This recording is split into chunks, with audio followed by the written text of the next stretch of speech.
여러분 안녕하셨습니까? 안녕하세요. 비 피해 없으시죠? 네. 온열 질환에 걸리신 분들. 요즘에 온열 질환이라는 말이 또 뉴스에 많이 나오더라고요.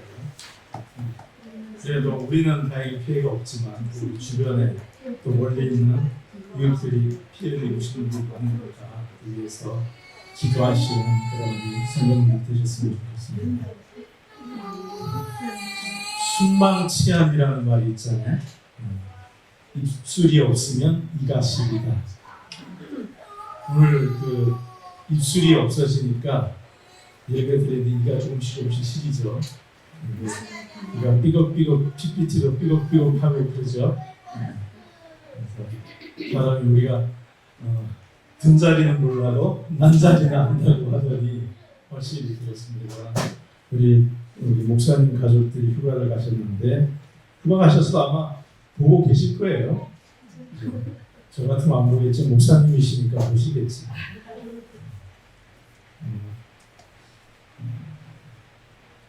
우리 뒤에서 이렇게 기계실에서 헌신한 우리 선우와 또 동생 얼마나 또 고생하는지를 우리가 오늘 예배를 드리면서 다시 한번 이렇게 깨닫게 됩니다. 오늘 말씀의 제목은 우리는 어디서 떨어졌는가라는 제목입니다. 이번 그 3기 교과의 주제가 뭐죠? 에베소서입니다. 에베소서는 바울이 감옥에서도 이렇게 고심초사하면서 편지를 보냈던 오늘날의 터키 지방에 있는 교회죠. 우리 흔히 이제 계시록의 7교회를 예전에 외울 때 뭐라고 외웠어요? 에서보드 사빌라 이렇게 외웠잖아요. 그 첫 번째 교회죠. 에베소 교회. 근데 요한계시록 2장에는 에베소 교회에 나오는 보내는 기별이 있습니다. 함께 읽어보시겠습니다. 요한계시록 2장 2절로 5절입니다. 내가 내 행위와 수고와 내 인내를 알고 또 악한 자들을 용납하지 아니한 것과 자칭 사도라 하되 아닌 자들을 시험하여 그리고 시킨 것을 내가 드러낸 것과 또 내가 참고 내 이름 위하여 견디고 게으르지 아니한 것을 아노라. 그러나 너를 책망할 것이 있나니 너의 처음 사랑을 버렸느니라. 그러므로 어디서 떨어졌는지를 생각하고 회개하여 처음 행위를 가지라. 만일 그리하지 아니하고 회개하지 아니하면 내가 내게 가서 내 촛대를 내 자리에서 옮기리라. 여기서 저는 그러므로 어디에서 떨어진 것을 생각하고라는 이 말씀에서 오늘 말씀의 제목을 따왔습니다. 우리는 어디에서 떨어졌는가? 예언적으로 우리는 알다시피 오늘날의 시대는 무슨 시대예요? 7교회 중에 라오디게아의 시대다라고 이야기하죠. 그러나 개인적인 측면에서 보면 우리 각자는 어떤 사람은 에베소 시대에 살고 있을 수도 있고 어떤 사람은 소마, 무아디라 혹은 사대 혹은 빌라델비아 시대의 신앙을 가지고 있을 수도 있습니다. 그러면 7교회에 보내는 기별은 지나간 기별이 아니라 오늘날에도 여전히 유용한 기별입니다. 본문에서 7 금쪽대 사이에 다니시는 이는 이렇게 에베소 교회를 책망하고 있습니다. 너의 처음 사랑을 버렸느니라. 그러므로 어디서 떨어진 것을 생각하고 회개하고 처음 행위를 가지라. 이 말씀으로 우리 스스로에게 질문해 보시길 바랍니다. 우리는 어디에서 떨어졌는가? 그 1만 시간의 법칙이라는 것이 있습니다. 누구라도 하루에 3시간씩 10년을 노력하면 그 분야의 전문가가 될 수 있다고 그래요.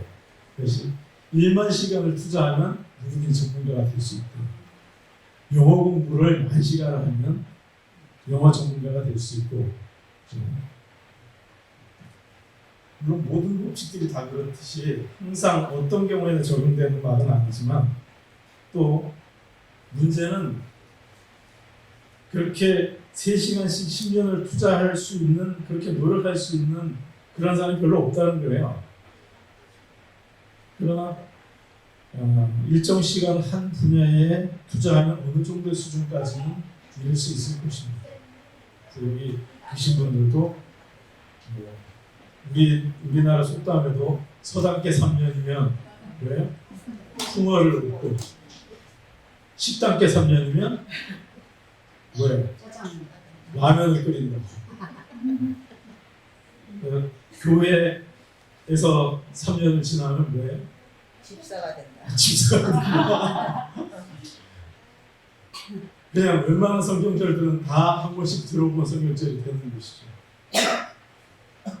그런 반면에 그 정도 시간이 1만 시간 정도를 한 분에 이렇게 투자해 보내고 나면 대부분의 사람들은 전문가가 되는 것보다는 어떻게 되냐면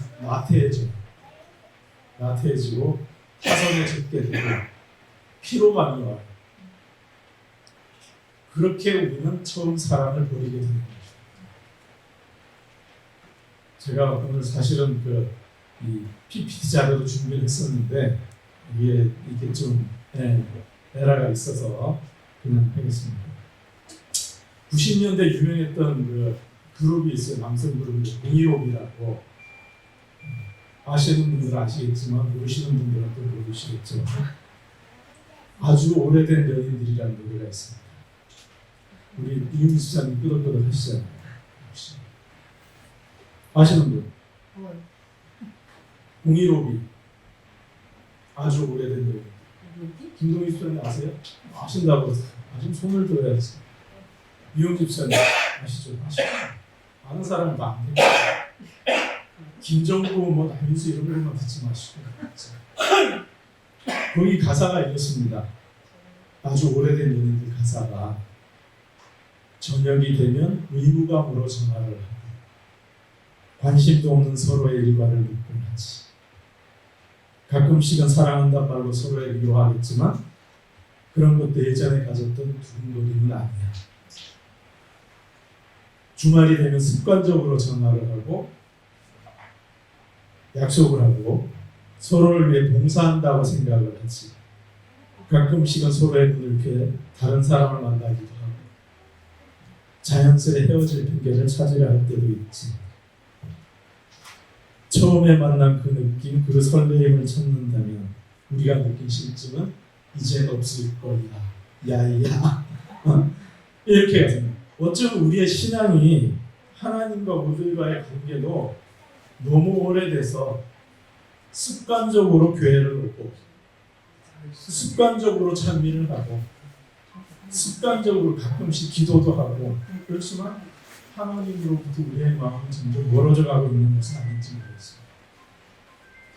우리의 마음과 시선이 가끔씩 서로의 눈을 피해서 다른 사람을 만나기도 하는 그런 오래된 연인들처럼 다른 대상을 향하고 있는지 한번 자문해 보시기 바랍니다. 5절에 그러므로 어디서 떨어진 것을 생각하고 회개하여 처음 행위를 가지라고 말씀하고 있습니다. 우리는 과연 어디서 떨어진 것인가? 우리의 신앙은 유행가 가사처럼 처음에 맞는 그 느낌과 설레임은 간데가 없고 처음에 사랑할 때 그이는 씩씩한 남자인데 누구나 다 아실 거야. 정경식 선생님도 아시죠? 한국명 스님도 아시죠? 그죠? 밤하늘에 별도 달도 따주마 무더운 맹세를 했는데 어느새 우리들의 신앙이 뭐든지 다 해달라고만 하는 귀찮은 존재가 되어버린 것은 아닙니다. 우리가 처음에 가졌던 사랑, 태산을 넘어 험한 길을 가도 험한 시험 물속으로 가도 사망의 음침한 골짜기를 다녀도 내 비록 산과 들이나 혹 초막 속에 거할지라도 왜? 내 주님 모신 곳이면 그곳이 천국이라고 하는 마치 첫사랑에 빠진 철없는 소녀의 그런 사랑, 그런 사랑을 우리는 이미 오래전에 잃어버렸죠. 너무나 계산적이 됐어요. 저분이 나를 위해서 뭘 해주시나, 다이아 반지를 사주시나, 내게 어떤 복을 주시나, 이런 것만 계산하고 따지고 있는 아주 오래된 연인들이 아니라 아주 오래된 교인들이 되어 있는 것입니다.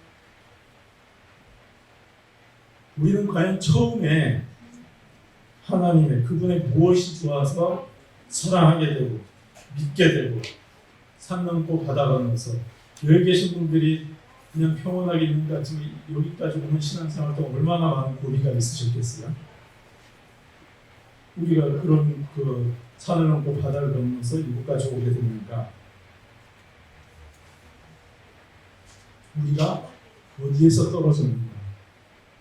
정리해서 말씀드리자면 우리가 하나님을 믿게 된, 하나님을 사랑하게 된 근본적인 이유가 과연 무엇인가를 한번 생각해 보자는 거예요.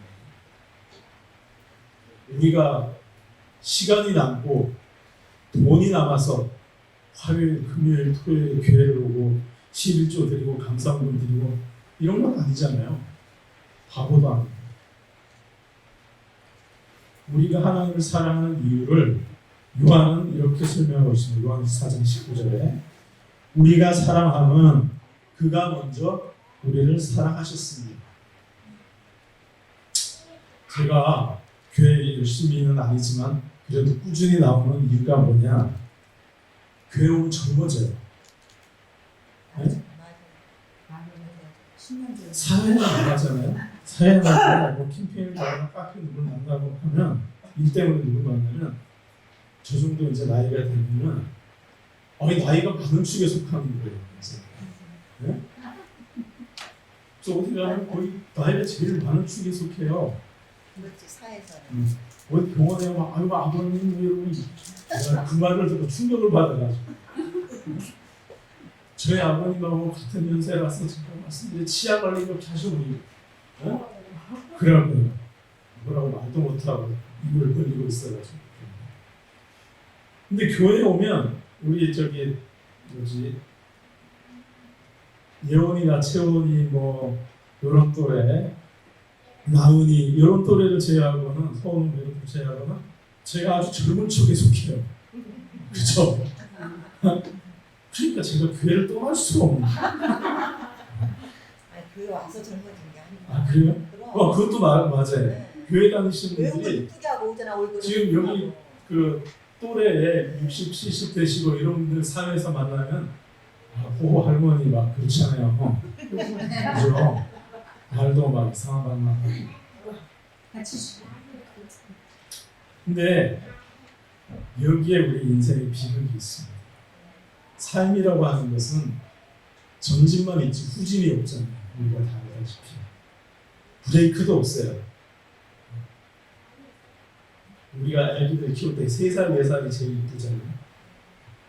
여기서 안 컸으면 좋겠다. 안 크냐고. 5살, 6살 돼가지고 말도 지지 안 듣고 막 그러잖아요. 태어나면서부터 우리의 삶은 이 시위를 떠난 화살처럼 총구를 떠난 총알처럼 끝이 뻔한 종착지를 향해서 그냥 그야말로 표현대로 쏜살같이 달려가고 있는 것이잖아요. 미국의 유명한 그 배우인 찰리 채플린이 이렇게 말을 했습니다. 인생은 가까이서 보면 비극이지만 멀리서 보면 희극이다. 지난번 그 설교 때 목사님이 엄친아 이야기를 했잖아요. 엄마 친구 아들. 자식아 내 친구 아들은 공부도 잘하고 엄마한테 못도 잘하고 선물도 잘해주는데 너는 뭐 하냐고. 우리 주변의 인생들을 살펴보면 가까이서 보면 멀리서 보면 다 희극이에요. 다른 사람의 삶을 보면 다 나보다 행복한 것 같고 나보다 잘 사는 것 같고 그래요. 그러나 들여다보면 그래서 우리는 늘 누군가의 삶을 부러워하고 동경해요. 내가 누구처럼 잘생겼으면, 누구처럼 키가 컸으면, 누구처럼 예뻤으면, 누구처럼 돈이 많았으면, 누구처럼 유명했으면, 누구처럼 건강했으면. 근데 그 우리가 누구처럼 하는 소위 말해서 세 마디로 표현하면 엄친아죠. 그 누구누구의 인생을 엄마, 친구, 아들도 삶을 가까이서 들여다보면 계속 피곤해요. 인생이. 멀리서 봐서 부러운 거지 가까이서 보면 비극 아닌 인생이 없는 것이죠. 미인은 뭐예요? 방명이에요. 미인은 방명이고 곤불 신명, 화무는 11후입니다. 세상이 부침과 우여곡절은 있지만 어쨌든 발전하고 있는 것은 사실이에요. 그래서 여가 시간도 늘어나고 평균 수명도 늘어나고 있죠. 최근에 묻지마 살인이다, 이태원 참사다, 오송 지하철에서 어떻게 됐다, 뭐다 해서 저희 어머니 같은 어른들이 거봐라 이제 무슨 재림할 때 다 됐지, 세상이 말세가 돼가지고 말이야, 마치 옛날에는 안 그랬던 것처럼 세상이. 근데 오늘날의 세상이 사실은 우리 어른들이 젊었을 때 세상보다 훨씬 좋아진 것은 분명한 사실이에요. 옛날에 조선시대 때는 뭐예요? 아무 죄도 없는데 그냥 양반한테 인사 안 했다는 죄로 언니와 앞에 끌려가서 아무런 변호사도 없이 재판도 없이 뭐예요? 흉터에 묶어놓고 내너 내 죄를 내가 알렸다. 그런 억울한 거 없잖아요. 주변에. 괜히 중앙정보 요원들이 지도세도 모르게 잡아가지고 어떻게 하는 시대도 아니고, 혹은 입 하나를 줄이려고 딸내미를 기생집이나 부잣집 촉으로 팔아먹는 시대도 아니고, 남동생들 학교 보낸다고 누나들이 미신공장에 가서 밤을 새고 이러지도 않고, 독일로 사우디로 어디로 탄케로 가고 시체를 닦으러 가고 사우디 가서 모래바람 속에 고생해서 왔더니 마누라는 바람 나다들 이런 시대도 아니고, 혹은 저기 물레동에 가면 프레스 공장들이 많은데 거기 가서 17살, 18살 학교도 못 가는 남자애들이 가서 거기서 험한 일하다가 손가락 잘리고 이런 시대도 아니고 확실히 좋아진 시대예요. 사장님들만 타던 자가용을 웬만한 사람들이 다 타고, 저희가 90년대 초에 회사에서 휴대폰을 처음으로 카폰을 줬는데 이만한 거, 벽돌만. 옛날엔 진짜 중앙정보 요원들이나 들고 다니는 휴대폰을 다 갖고 다니자, 할머니도. 채원이도 갖고 다니고, 위험한. 그런데 확실히 좋아졌는데, 그래서 어쨌다는 거예요. 그래서 그 인생들이 끝은 어디냐는 거예요. 그렇게 좋아졌지만 성결교회 유명한 부흥사이던 이성모 목사님이라는 분이 쓰신 작사하신 노래가 있어요. 아마 어르신분들은 많이 아실 텐데, 인생 모경가라는 게 있죠. 꿈결같은 이 세상에 살면은 늘 살까 아시는 분? 인생양 좋다 해도 바람을 잡는다. 험한 세월 고난 풍파일 잠춘모이 아닌가. 슬프도다 인생들아 어디로 달려가느냐. 슬픈 것이 인생입니다. 엘리자베스 테일러도 슬프고 아랑드rom도 슬프고 김자옥도 슬프고 신성일도 슬프고 박정희도 슬프고 이건희도 슬프고 스티브 잡스도 슬프고 아베 신조도 슬프고 슬픈 것이 인생입니다. 사람이 봐도 슬픈데 사람을 지으신 하나님이 인생을 보셨을 때는 얼마나 짠하시겠어요? 저 불쌍한 것들이 먹고 살라고 아둥바둥하는 모습을 보고 있으면 부모가 자식들을 보면 슬프잖아요. 짠하잖아. 내가 뭐라도 있어서 저놈을 보태줬으면 좋겠다 이런 생각도 하게 되잖아요. 저 죽을 줄도 모르고 저렇게 어디로 달려가는 줄도 모르고 저렇게 가는 인생들을 보면 하나님께서 슬프시겠어요? 안 슬프시겠어요? 그래서 하나님이 우리를 먼저 사랑하실 수밖에 없는 것입니다. 불쌍히 여기실 수밖에 없는 것입니다. 그래서 마태복음 9장 36절에 보면 그러나 그분께서 무리들을 보시고 옛날 성경에는 민망히 여기사 그랬는데 요즘 번역에는 그들을 불쌍히 여기는 마음을 가지셨으니 그랬습니다. 이는 그들이 목자 없는 양같이 지치고 널리 흩어졌기 때문이다. 예수께서 그들을 불쌍히 여기사 불쌍히 여기는 마음, 민망히 이런 말씀이 끊임없이 나옵니다. 복음서에. 그래서 불쌍히 여기셨기 때문에 찬미가 168장의 가사처럼 주 예수 내가 알기 전에 나를 먼저 사랑하셨던 것입니다. 에덴 동산에 선악과를 따먹고 아담과 하와 나무 그늘에 숨었던 아담을 하나님께서 먼저 찾아오셨죠. 애굽의 편안함에 혹은 애굽의 어려움에 빠져가지고 하나님이고 사실은 그 아브라함에게 하나님께서 뭐라고 이야기하셨냐면 아브라함에게 이르시되 창세기 15장 13절에 너는 정령이 알라 내 자손이 이방에서 계기되어 그들을 섬기겠고 400년 동안 내 자손을 괴롭게 하리니 그 섬기는 나라를 내가 징치할지니 그 후에 내 자손이 큰 재물을 이끌고 나오리라 그랬어요.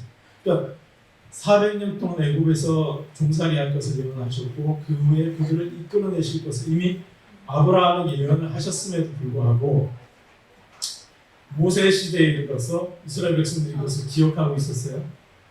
몰랐어요. 그냥 그 생애에 그냥 그들의 삶에 빠져 있었던 것입니다. 그럴 때에 하나님께서 모세를 부르셔서 그들을 먼저 찾아가셨던 것입니다. 그들이 매일매일 예배를 드리고 이래서 아유 기특한 건 내가 그들을 건져줘야지 하고 가신 것이 아니라 그들이 하나님에 대한 예배를 다 잊어먹고 있을 때 그냥 애국 사람처럼 살고 있을 때 찾아가신 것입니다. 그러므로 요한에서 4장 11절에는 사랑하는 자들아 하나님이 이같이 우리를 사랑하셨은즉 우리도 서로 사랑하는 것이 마땅하도다. 성경에도 신약에도 보면 우리가 아직 죄인 되었을 때에 그리스도께서 우리를 위해서 죽으셨다고 말씀하셨죠. 우리가 의롭기 때문에 우리가 하나님 마음에 들기 때문에 그리스도께서 우리를 위해서 죽으신 것이 아니고 하나님이 아담을 찾아오신 것이 아니고 아담이 아유 내가 선악과를 먹었는데 회개합니다라고 했을 때 찾아오신 것이 아니고 숨었을 때 애굽에서 종살이하던 이스라엘 백성들이 하나님의 이름을 부르고 있을 때 찾아오신 것입니다. 그렇게 사랑하셨은즉 우리도 서로 사랑하는 것이 마땅하도다. 서로 사랑하는 것이 마땅하기 때문에 우리가 사랑하는 시인 윤동주 시인은 서시에서 이렇게 이야기하고 있습니다. 다 아시죠? 죽는 날까지 하늘을 우러러 한 점 부끄러움이 없기를 잎새에 있는 바람에도 나는 괴로워했다. 별을 노래하는 마음으로 모든 죽어가는 것을 사랑해야지. 그리고 나에게 주어진 길을 걸어가야겠다. 오늘 밤에도 별이 바람에 스치운다. 국어 시간에 우리가 이 시를 배울 때는 이 시를 무슨 일제에 대한 저항이라는 둥, 민족에 대한 사랑이라는 둥, 이렇게 가르치는데 저는 이 윤동주 시인은 독실한 기독교인입니다. 윤동주 시인의 유촌 동생이 세시공으로 유명한 가수 윤영주 씨. 윤영주 씨도 교회 독실한 장로님이잖아요. 그래서 이분이 쓴 시가 십자가라는 시도 있고 팔복이라는 시도 있고 그래요. 그래서 1차적으로 이 시는 자기의 그 기독교적인 가치관에 바탕한 자기 고백적 시다. 저는 이렇게 보는데 하늘을 우러러 한 점 부끄러움이 없기를 자신을 돌아보고 기도하는 그리고 잎새에 있는 바람에도 괴로워할 줄 아는 어떤 죄에 대한 예민한 감수성 그리고 모든 죽어가는 것을 사랑하는 마음 이것이야말로 우리 그리스도인들이 가져야 되는 그 마음이 아닐까 이렇게 생각을 합니다. 아까 말씀드렸듯이 인간의 삶이 비극인 것은 결국 죽어가는 모든 죽어가는 것들, 시인이 이야기했던 모든 죽어가는 것들이 운명에서 벗어날 수 없기 때문입니다. 여기까지 하면 무슨 영세주의자가 되기 쉽죠. 어차피 죽는 거 뭐 노세 젊어서 노세 늙어지면 묻는하니 먹고 죽은 기신은 때깔도 좋다더라. 너가 부어라 마셔라. 이렇게 현실주의자가 되거나 영세주의자가 되거나 쾌락주의자가 되거나 이렇게 되죠. 그러나 그리스도인은 기독교인은 그 단계를 넘어서는 것입니다. 그렇게 된 우리가 모든 죽어가는 것들의 운명에 처하게 된 근본적인 이유가 무엇인가 라는 것을 해답을 찾고자 하는 사람들이에요. 그리고 그 해결책은 무엇인가?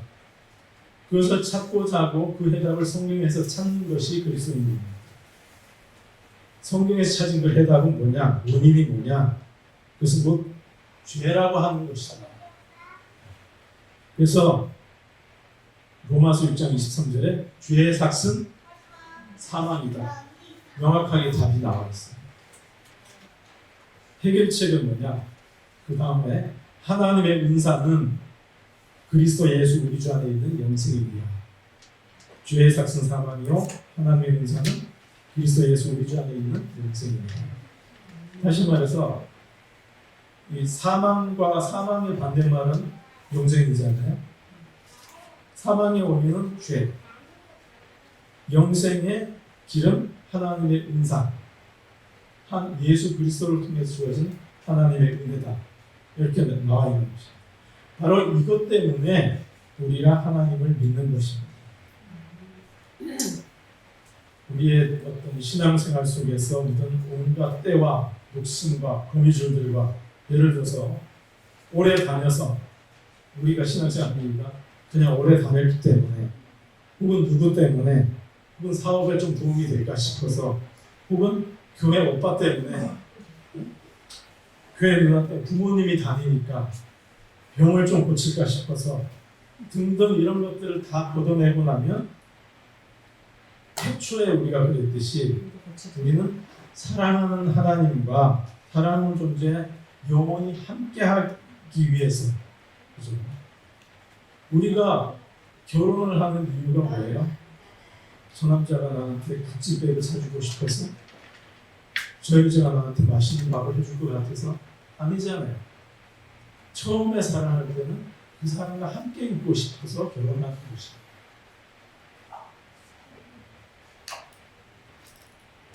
우리가 결혼하는 게 무슨 집을 넓히려고 냉장고를 사려고 자동차를 사려고 하는 것이 아닌 것처럼 근데 살다 보니까 우리가 신앙생활을 하다 보니까 어떤 처음에 사랑했던 그 사랑의 대상보다 집이나 자동차나 냉장고가 더 귀하게 보인다면 우리는 처음 사랑에서 멀어진 것이 되는 것입니다.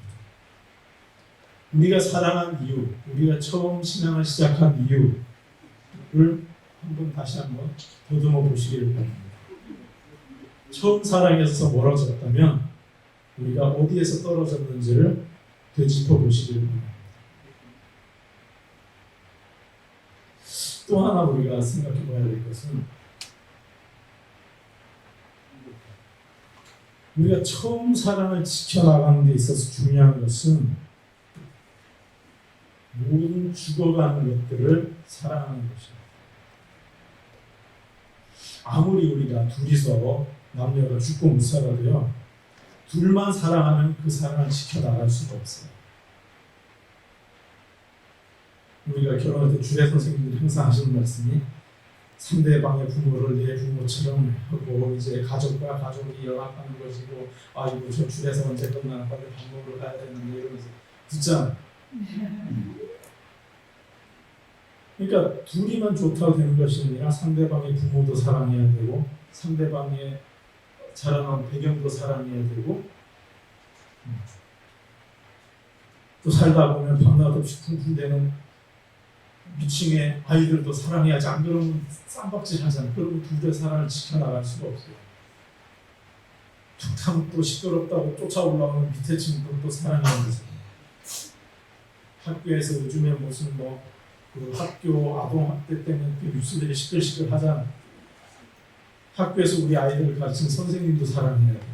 그래야 우리 아이들 내가 사랑하는 가족들을 지켜나갈 수 있는 거야. 내가 가르친 아이들도 사랑해야 돼. 옆차선에 갑자기 확 끼어들고 손도 안 들어주고 내빼는 양치 운전자도 사랑해야 돼. 그래야 우리의 사랑을 지켜나갈 수가 있는 거야. 거기서 못 참고 사랑하지 않고 욱하면 어떻게 돼? 요새 괜히 해가지고 이게 달려들어가는 사람들 많이 있잖아요. 뭐 지가 6억짜리 롤스로이스를 타면 뭐하냐고. 주변 사람들 사랑하지 못하니까 자기 자신을 지키지 못하잖아요. 그 비결을 설명해 주는 성경절이 고린도전서 13장이고 그것을 한 절로 표현한 것이 요한일서 4장 20절입니다. 누구든지 하나님을 사랑하노라 하고 그 형제를 미워하면 이는 거짓말하는 자다. 형제를 사랑하지 아니하는 자가 보지 못하는 바 하나님을 사랑할 수가 없다. 그래서 사랑은 오래 참고라는